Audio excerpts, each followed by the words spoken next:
Okay, thank you, Naoki. That was a brilliant presentation. Very interesting. Firstly, I'd like to thank Fresno State for giving us this opportunity and platform to sort of build our brand, and also the great learning experience that I've had over the past few weeks. So today I'm going to present on the anatomy of agility. It's based on the Franz Bosch approach and what I've learned from it. I've spent some time with Franz in Korea, and fortunate enough to spend some time with John Pryor in Fiji, which really instilled the learning. It underpins a lot of what I do with my athletes, and it's just maybe a slightly different advantage of some of the conditioning strategies that we use in modern day. So Franz has 3 books released, 2 that are really prevalent to me recently. The Anatomy of Agility has been released, and then Strength Training and Coordination. So if you haven't already, I'd advise you to take a look and just further your knowledge in terms of his work and research. So today we're going to look at the chaotic environment of sport, some of the theory that underpins Franz's work, look at degrees of freedom relative to athletes and how they move, looking at motor control, looking at prefabrications of movement and how they underpin how we move, and feedback from our movement and how that creates further learning for future reference. We're going to look at the constraints-led approach, and then the 3 P's that Franz talks about in terms of pretension, time pressure, and perturbation. And then we're going to look at attractors of movement. So as we know, the sporting environment is particularly chaotic. There's a lot of things happening at once. So we need to consider with our conditioning with athletes that we're taking into consideration the environment and the constraints that it allows for the individual, and then also the influence of the athlete's own bodies, limitations, past experience, current condition, etc.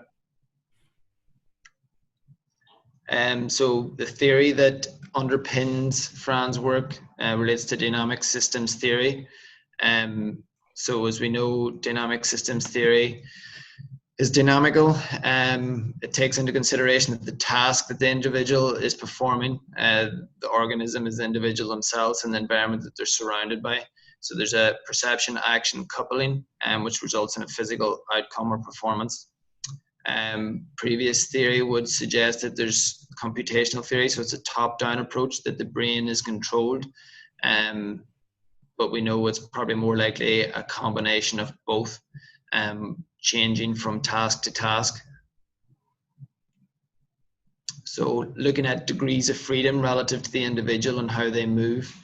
So Franz talks about attractor wells. So we want to ingrain these attractors in terms of embedding them in terms of specific movement patterns that we want to have. Too many degrees of freedom is not good. We also need degrees of constraint from our complex anatomy, which limits degrees of freedom through our biotensegrity in our body and the equilibrium between push and pull forces. So it's important that we consider the fluctuation, and then we try to embed these attractors that we need for good quality movement. So just a good example of this is if we were driving a car and we had a steering wheel for each individual tire, obviously it'd be very difficult to control the car. If we had 2 steering wheels controlling 2 wheels on each side, there would be slightly less degrees of freedom. And then, as we know, 1 steering wheel controls all 4 in a car. So this is the sort of optimum environment that we want. So the relating to athletes in particular, degrees of freedom eliminates unstable muscle contractions. Stable muscle contractions are integrated into cooperative muscle contraction. And it's important we design tasks with sufficient degrees of constraint to apply to the chaotic sporting environment. So looking a bit deeper into this then, looking at decentralized control. So we know from computational theory, top-down will not be adequate for athletes that are performing in a chaotic environment because we don't have enough time to consciously think about what we are doing. So you can see in the diagram how we decentralize it, and then it becomes a distributed network. So Bernstein calls the background of all backgrounds muscle tonus, so that's the local decision. Joint coupling is the muscle joint link, the synergistic influence by the hardware, the anatomy of movement, in particular that you could call it. And then spatiality is the level of link between movement and the spatiality around the mover, with the brain as the central producer of software for movement and control. And then the actions is the cooperating chains of contextual movements. Centrifuge, so this is a nice analogy in that when we put things in and we spin them hard enough, we get out the right product at the end. So the same thing happens with the body. We self-regulate, so stable attractors stay and unstable movement attractors are removed at high intensity. So that's why we should not train at middle intensities, because it muddies the waters in terms of motor control and movement. So if we train at really low threshold or high intensity, the muscles will self-regulate to a way that they were designed to move. And so if you think about a kid, they either walk slow, or whenever they run in their developmental years, they either sprint or walk. So there's no in between. And this allows control of movement. The body self-regulates to create stability. So this in between sort of muddy waters that we talked about is known as the phase transition. It's highly unstable and we want to avoid this at all costs. So this just reinforces what I said previously. So you can see in context, moving from walking to sprinting. So that's why Franz would argue that jogging in terms of rehab may not be beneficial, because it does not instill movement patterns that are required for the sport that the individual partakes in. So we know with slow movement, there's limited elastic loading and there's little interference from the tendon, and it's more contractile loading. So if we think about our contraction types, eccentric, concentric muscle action, and it's fast, high intensity movements, there's more tendon loading or quasi-isometric co-contraction of muscles. So then looking at mediation, how do we mediate and ensure we've good movement? So we want to have prefab components. So you can see if we think about prefabrication, this terminology is taken from construction, how we add multiple units together. And so we want to build mediation between the body and the environment through prefabrications of movement. So mediation allows a balance between the degrees of freedom and the degrees of constraint that we discussed earlier. So prefabs are ingrained movement attractors that we should seek to develop in our athletes relating to the complex interaction of the environment. So going back to what we discussed briefly earlier, the constraints-led approach. So as we know, a highly complex environment requires a less complex body so that we can default into good movement actions. So you can see an example of a rugby player evading an opponent, and that will give him feedback through that perception action coupling. So you can see that the individual interacts with the task, which is to beat the opponent, and the environment is the constraint of the space that he has. So you can see he's close to the end line, and there's cones on the second picture, so he's constrained by that, and he gets feedback for similar future tasks. The 3 Ps, so pretension, perturbation, and time pressure. We always want to have these elements within our conditioning. So perturbation, pretension, and time pressure simulates what happens in the chaotic sporting environment. So we're always under pressure to do things quickly, as fast as possible. We have perturbations from the ground reaction force or from an opponent. And pretension, we should have pretension in certain elements in our body. So if we think about pretension in our abdominals or our hamstrings or our foot before it contacts the ground, so it ensures that there's an optimal transfer of force to the body or absorption of force. So progressing on, Franz has came up with particular attractor states that we should try to embed with our athletes. So they are hip lock, swing leg retraction, foot plant from above, positive running, upper body first, chest out when rotating, keeping the head still, and joint coupling on deceleration. So we're going to look at almost all of these. Keep head still, and we're going to leave for today. So hip lock, you can see in the diagram I've created stars on the individual's hips. Not to be confused with a high knee. It's the hip joint or the greater trochanter that we're almost using as a anatomical landmark. So you can see in Usain Bolt that his free swing leg hip is higher than his stance leg. This creates a co-contraction around the pelvis, which you can see in the diagram in the top right. That's actually George North, who Franz would have worked with at the Welsh Rugby Union. So you can see how the force is dissipated across the pelvis, and this allows optimal return of elastic energy. So it's protective in terms of injury risk, but it's also something that we want to enhance performance, that we're moving efficiently. So you can also see Johan Cruyff, who is one of the best movers, early movers, kind of changed or revolutionized the game of soccer. With the Cruyff turning, you can see in this example how he automatically defaults into hip lock.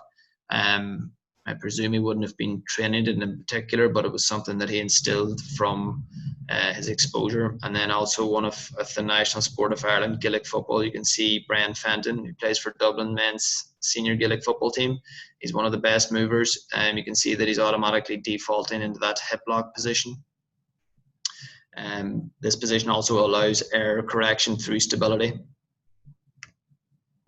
So just it's difficult to display these exercises in a still frame photo. You can see in the bottom right is John Pryor himself performing in a simple or basic hip lock exercise in a stance position, similar to what would happen in run. If you're running, if you were watching this live time, he might pop onto his toe and further elevate his hip. His arms are overhead, which ensures optimal length, and his abdominals are pre-tension in his abdominals that we talked about earlier.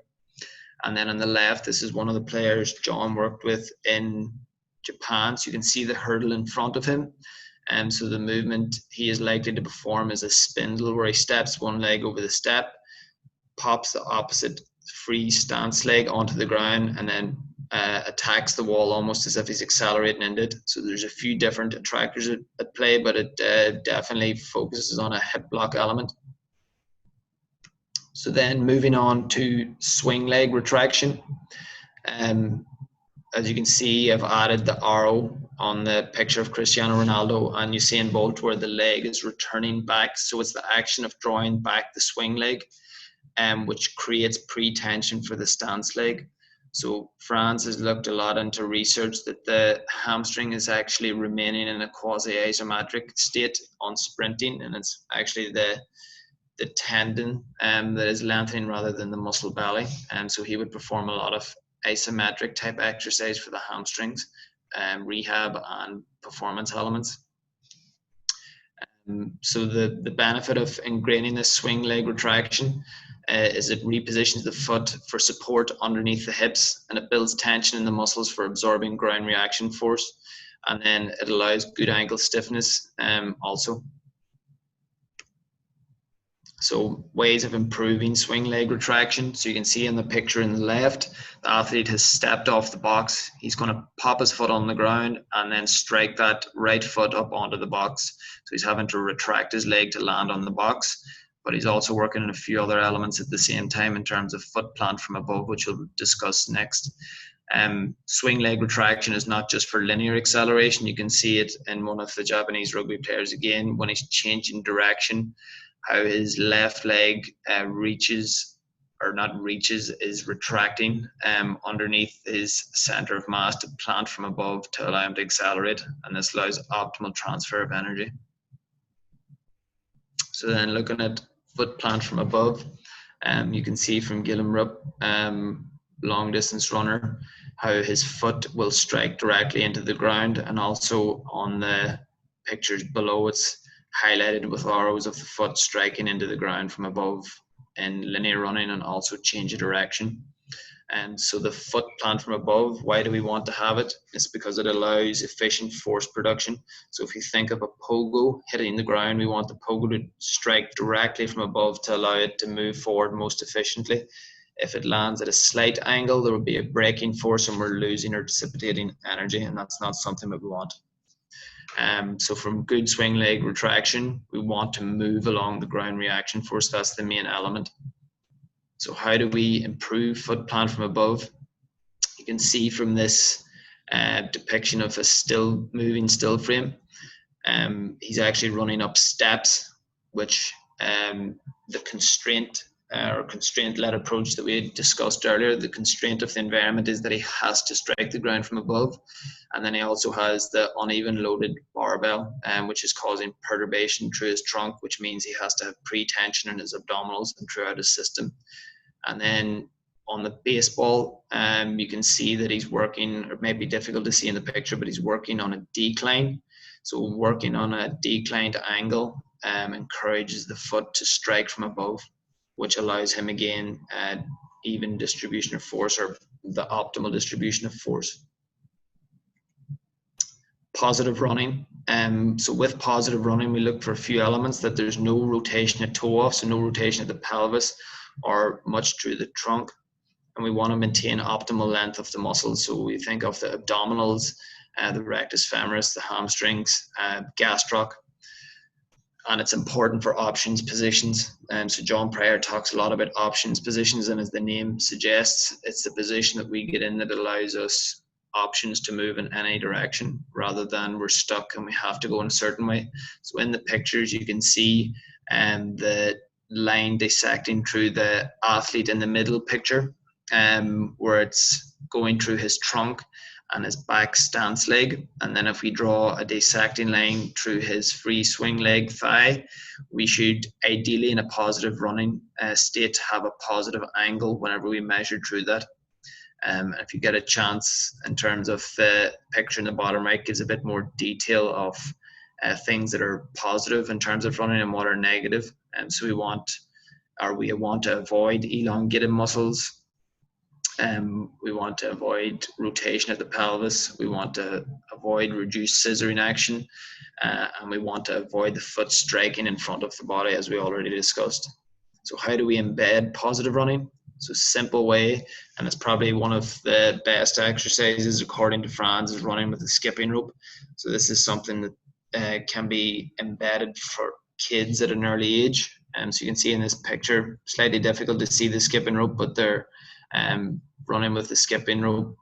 As I said previously earlier, it needs to be done at high intensity or really low intensity, because we don't want to muddy the waters in terms of motor learning. Or alternatively, drills, skipping drills, running drills with hands overhead. So moving on to the next element is upper body first.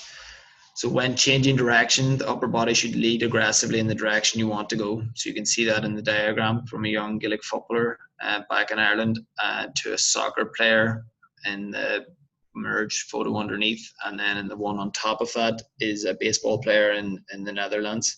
So you can see how they lead with the upper body.